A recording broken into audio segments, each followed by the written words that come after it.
We begin tonight with a rare interview with the president of Ethiopia, Mengistu ሃይለማርያም. His embattled African country has been in the news for years because of war and because of the starvation of its people. This week there was a battle that is blocking relief aid to millions more who are now on the verge of starving. Western donor and humanitarian groups are pressing the Mengistu government to guarantee the safe passage of relief workers. Earlier this week, Charlene Hunter-Gault had an interview with Mengistu, his first ever on American television. Here is her report. Ethiopia is one of Africa's oldest independent nation-states. Though the country was briefly occupied by Italy, its sovereignty was reestablished in 1942, as was exiled Emperor Haile Selassie's claim to the throne. The U.S. was then Ethiopia's main ally. U.S. aid helped sustain the country, which has endured one of the longest and most brutal civil wars in the history of the continent. The 28-year-old war is being fought on several fronts, with each group pursuing different objectives. The main opposition group is in the northern part of the country known as Eritrea. There, the Eritrean People's Liberation Front, the EPLF, is fighting for its independence from Ethiopia on the grounds that it was illegally incorporated into the country after World War II. In the arid highlands south of Eritrea lies Tigray. Rebels of the Tigray People's Liberation Front, TPLF, are fighting to gain more political power for their people and to establish what they have described as an Albanian-style Marxism. For many years, the world took little note of these conflicts, but in 1984, the eyes of the world focused on Ethiopia following reports that thousands of people were dying from a severe drought. The government refused to allow relief food and other supplies into the area. Officials said they were concerned that the supplies would end up in rebel hands. An unprecedented international effort helped end the crisis, but only temporarily. Once again now, drought and war threaten the lives of millions. A key figure in all of this is Ethiopia's controversial president, Mengistu ሃይለማርያም, a 47-year-old lieutenant colonel who came to power following a coup in 1974. Mengistu introduced a Soviet-style Marxist-Leninist economic program that brought most business under state control.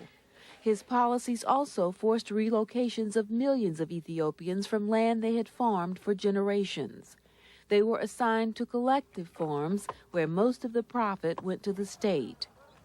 Some of the reforms yielded positive results, increased agricultural production, literacy, and local participation in the government. But other problems cropped up. In the mid-70s, relations between Ethiopia and the United States broke down.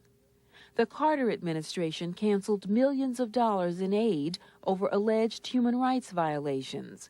The government was accused of pursuing a red terror campaign, arrests, torture, and executions aimed at rooting out dissent. Human rights groups charge that these violations continue to this day. With the U.S. under increasing attack from Mengistu, the Soviet Union became Ethiopia's major backer, providing some $10 billion in military and other assistance over the next 13 years. Cuba also provided troops. With problems of its own, the Soviets are now pressing the Mengistu government to find a political solution to the conflict. In an interesting turn of events, Jimmy Carter invited the two main parties to Atlanta last fall for peace talks, but they ended with no substantial progress. Last month, the Soviets pulled their military advisors out of the field and announced that all military assistance will be terminated by 1991. Meanwhile, the military situation is said to be deteriorating rapidly, and the Soviets have refused to allow the Mengistu government to use Soviet military aircraft in key battles. There are widespread but unconfirmed reports that the Israelis are now providing both military advice and weapons to the government forces, including cluster bombs. The rebels reportedly have made major gains against government troops in the last few months. the largest being the seizure of Ethiopia's only access to the sea, the port city of Massawa. As the battle for Massawa rages, both the EPLF and the government forces have been bombing the area, destroying tens of thousands of tons of food on the docks, food intended for the drought-stricken peasants. Despite different objectives, the rebels are said to be united in getting ready for a final offensive against the government. Against the backdrop of a deteriorating military situation, President Mengistu last month made a dramatic proposal. Seeming to concede that socialism had failed, he announced plans to move to a mixed economy. The plan was short on details, but overnight the symbols of the revolution that had adorned much of the landscape around Addis ceased to exist. Under a fresh coat of paint, the archway to the city lost its socialist symbols, and the billboard, affectionately known as the Three Marx Brothers, disappeared altogether. Only one visible symbol of the old order remains, as does widespread confusion and skepticism about the depth of Mengistu's commitment to reform. This past Sunday, as the sounds of a morning church service floated over the walls of the presidential compound, I asked President Mengistu to respond to that skepticism and to other questions about where his regime has been and where it is headed. He spoke in Amharic. Mr. President, welcome and thank you very much for being with us today. May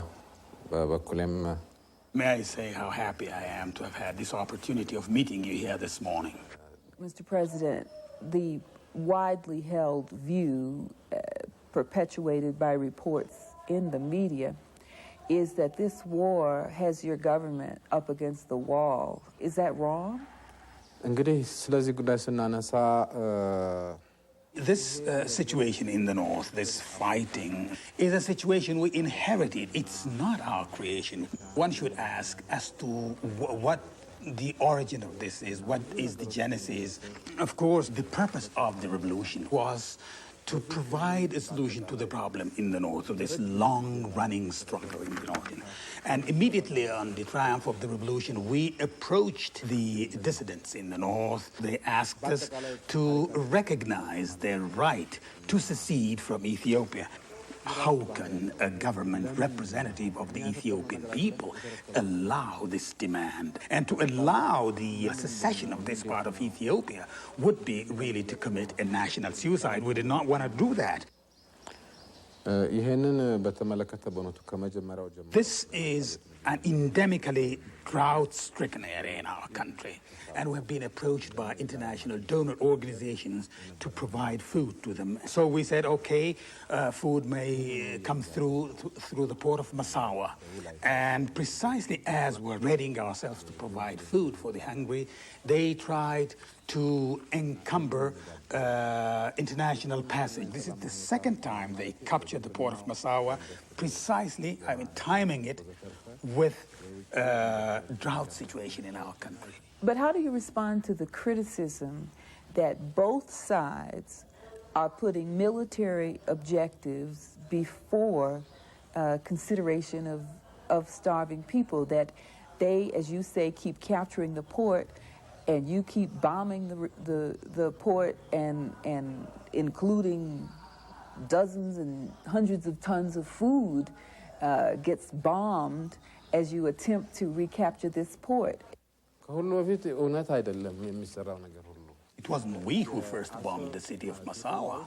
It was they, in their effort to capture the port of Massawa, that they have destroyed the port facilities and destroyed the whole city. That this capture of the port of Massawa should come precisely at this very moment, when the port was most needed for the supply of food for the hungry, is something that the international public opinion should have condemned. Why should the international donor community insist on the port of Massawa for the transport of the food there, when there is an alternative route accepted by the United Nations and feasible one. We have used it in the past, and we're using it now. So to insist that food must go through the port of Passau is really an effort to legalize the illegal capture of the port of Massawa, something which we cannot allow. I talked to many people in your country since I've been here, and one, I should say even highly placed Ethiopian told me this: we cannot win and they cannot win. And all of us are becoming so exhausted and war-weary that all we have built up in the last 50 years is on the verge of being destroyed. Is he wrong? He's quite right. There can be nothing more lamentable than this. But the question is what to do about it. There are many observers who are saying that the situation on the battlefield has deteriorated to the extent that a military solution is close to impossible. Do you disagree with that?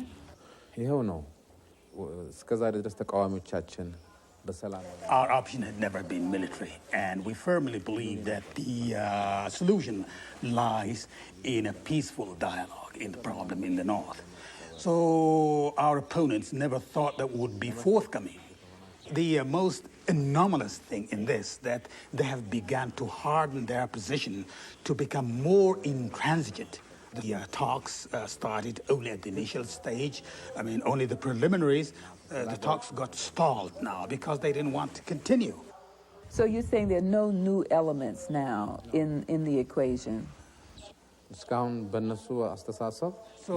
there's a new element, and because of their intransigence and inflexibility.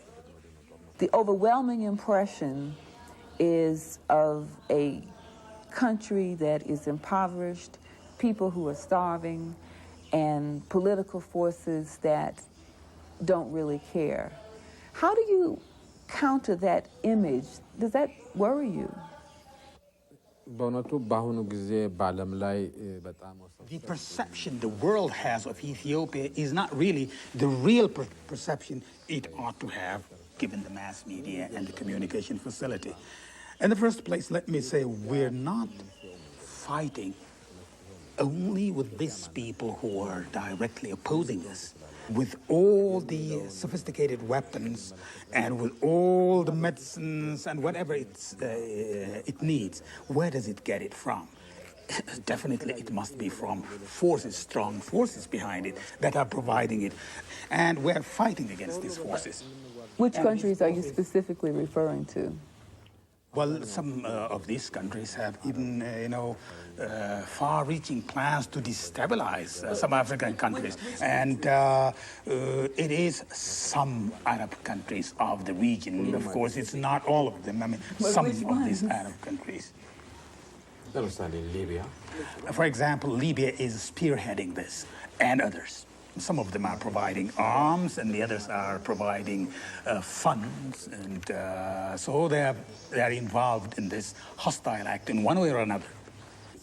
But in that connection, there's a whole new concern arising with the Soviets pulling out of Ethiopia and ending its support to you. There are reports that Israel is now stepping in to fill that breach, and that because Israel is stepping in to fill the breach in your country, the Arabs are responding to appeals from the opposition forces. This allegation is entirely baseless. There is no truth in that we're trying to replace the Soviet Union with Israel, and that we have entered into a military pact with Israel. There is absolutely no ground for that. Your recent dramatic announcement of a new economic reform program which moved away from Marxism came as a surprise to many people. What was the objective of the socialist revolution in the first place, and what went wrong? Ethiopia has been basically a mixed economy. And to give you a figure, 70% of the Ethiopian economy is privately owned, and 30% of that is owned jointly by the by the state and cooperative sectors. On the whole, agriculture in our country can be said to be really very primitive. So we thought that it's only by meeting some prerequisites that we can introduce a degree of modern agriculture in the country. That is, first of all, to settle the people, or to regroup peasants in a specific area so that we could get all things very easy, get things through to them very easily. It was a non-ideological approach to introduce modern agriculture and modern technology rapidly in the rural area. Of late, we have discovered that this did not help productivity. But specifically, what are you planning to do? People are waiting for, what is the next step? Because they, as I said, remain skeptical that you have announced reforms, but that the specifics of exactly how you plan to implement that are still the source of some confusion. Quite honestly, in the past there was nothing we did to promote the private sector, but now we've come out in grand style to provide all types of assistance that the private sector would wish to have in order to develop agriculture and legal protection and so on. And then as far as the cooperatives, this law would provide that if the peasant farmers would like to continue as cooperative, they may do so. And if they don't, the law would provide that they can disband themselves and set up as private peasant farmers. How would you rewrite this chapter of Ethiopian history? A chapter which often refers to you as the cruel dictator, Mengistu, a man who refuses to allow political expression, who's, brutally suppressed dissent, and who is indifferent to human life. How would you rewrite that chapter? A man of the type that is being made of this image in the first place would not be qualified to come to power in Ethiopia. My personality, my nature is judged by the Ethiopian people. What is paramount for me, as it is for the Ethiopian people, is the unity of the country, the sovereignty of the country. And I'm not ready to compromise on that. So I personally do not want to see anything, die, to kill anything, not even an insect. I really do not want to step on that. But the truth is that I am not ready to compromise on the supreme interest of the Ethiopian people. How soon do you plan to put your government before the people? Do you plan, as you proceed with economic reform, to open up your system so that the people can vote? The armed forces elected me to come and assume power, to take over power, precisely at the moment when the country was plunged in the deepest of anarchy. It was a time when the country was encircled by enemy forces. So its days of disintegration were numbered. So I was elected to take over power at my absence.